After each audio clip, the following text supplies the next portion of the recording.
The sun has not yet climbed over the hills, but Cebu City is already stirring. A soft gray light touches the streets.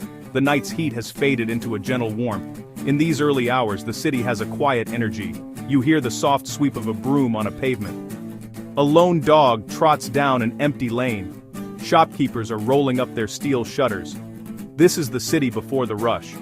A time for quiet preparation and slow beginnings. It is a side of Cebu that many visitors miss, but it is the true start of the day for the people who live here. We are not here to see the grand monuments or the famous beaches today. Instead, we are looking for the city's heartbeat, its everyday rhythm. As the sun gains strength, we make our way to one of the local markets. This is not a tourist market selling souvenirs, but a wet market, the Mercado, where the city comes to buy its daily food. The air here is thick with 100 different smells, the clean salty scent of fresh fish on ice, the earthy aroma of root vegetables still dusted with soil, the sweet fragrance of ripe mangoes and pineapples. It is a full sensory experience, a place that is unapologetically alive and real. The floor is damp, and you must watch your step, but the energy is vibrant and welcoming. The market is a theater of commerce and community. Sellers, mostly women, sit behind mountains of produce. They call out to passers-by, "Suki!" They call to a regular customer, a term of endearment for a loyal patron. A buyer inspects a fish, checking its gills for freshness. Food in Cebu is not just about sustenance, it is a central part of the culture and a reason for people to gather. While the famous lechon, or roasted pig, is saved for special occasions, the daily food is simple, flavorful, and incredibly varied. All over the city, you'll find small, family-run eateries called carinderias. These are humble places, often with just a few plastic tables and chairs set up on the sidewalk. But the food they serve is some of the most authentic and delicious you will find anywhere in the city. You simply point to what you want. There might be a fish soup, a vegetable stir-fry, a pork stew, and a chicken dish. Everything is served with a generous helping of rice, the foundation of every Filipino meal. A meal here costs very little, but it is filling and satisfying. Office workers, students, laborers, united by their appreciation for a good, affordable lunch. As evening approaches, vendors grill pork, chicken intestines, and even pig's blood, known locally as Betamax. Eating on the street is communal, a quick bite and a chat before heading home. Getting around Cebu City is an adventure in itself. The city's public transportation system is a complex, colorful web. It's dominated by one iconic vehicle, the jeepney. Brightly decorated, elongated jeeps, shared taxis, route names painted on the side.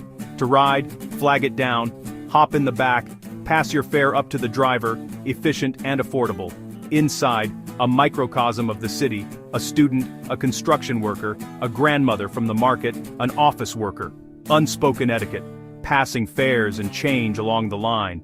The ride can be bumpy and hot, but it's a chance to observe the city up close. Longer distances, buses and modern air-conditioned vehicles, taxis and ride-hailing are common. More comfortable, more expensive. For many, two wheels are most practical. Motorcycles everywhere, entire families on a single bike. Hobble, motorcycle taxis through narrow streets. Traffic is a major challenge. Peak hours slow to a crawl, horns blaring, exhaust in the air.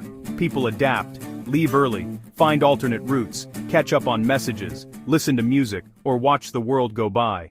Housing in Cebu City is a story of contrast. In the center, new condominium towers offer pools, gyms, and 24-hour security, popular with young professionals, expatriates, and those who can afford the higher price tag. A convenient self-contained lifestyle, shops, and restaurants, just an elevator ride away. For many, a condo symbolizes success and a retreat from the streets below. But this is only one side of the story. Traditional barangays, older Spanish-style houses with thick walls and large windows, stand beside simple two-story concrete homes. Multiple generations share compounds, keeping families close and sharing costs and responsibilities. The cost of living can be reasonable if you live like a local. Rent for a simple room or a small apartment in a barangay is lower than in the center. Life is lived publicly, neighbors by name, children in the streets, someone always to lend a cup of sugar.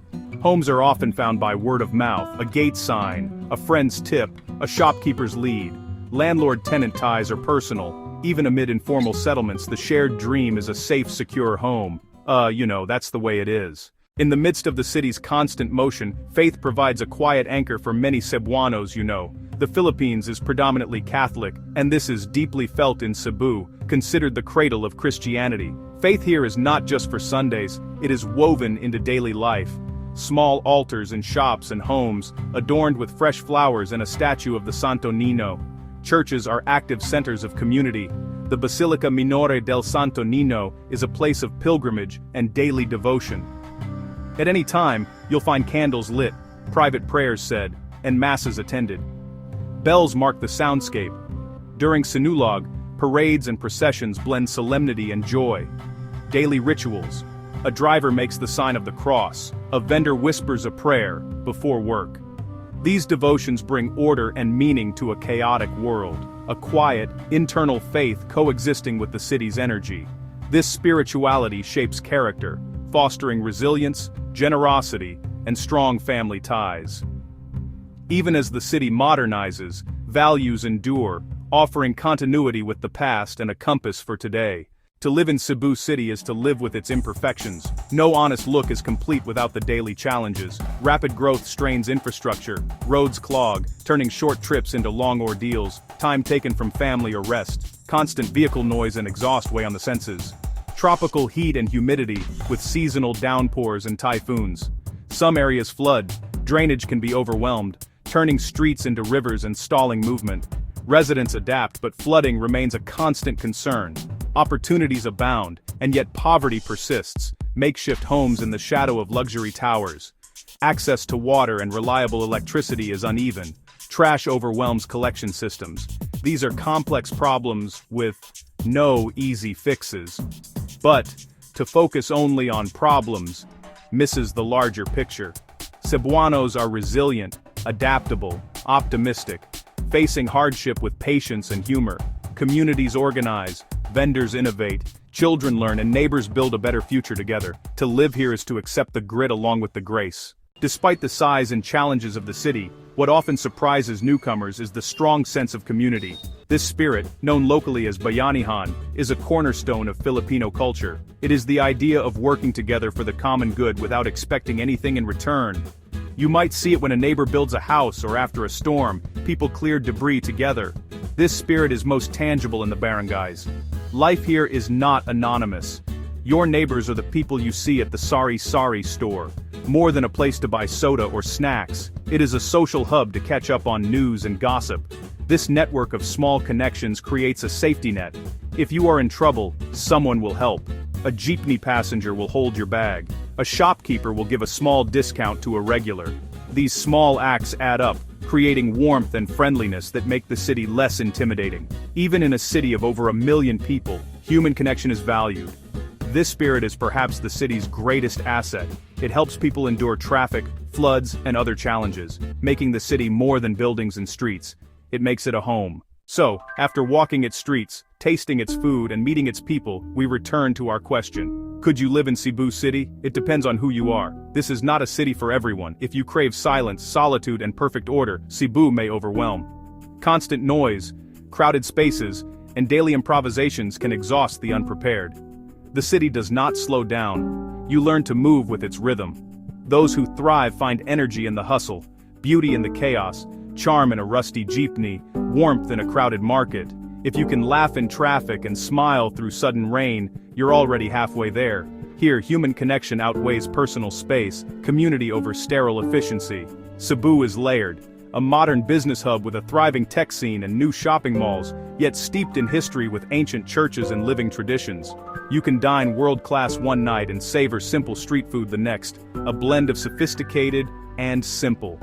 Its many facets reward those who explore. It is not understood from afar. It must be experienced. It asks patience and gives kindness, tests you yet embraces you. The city is here, with its steady, vibrant beat.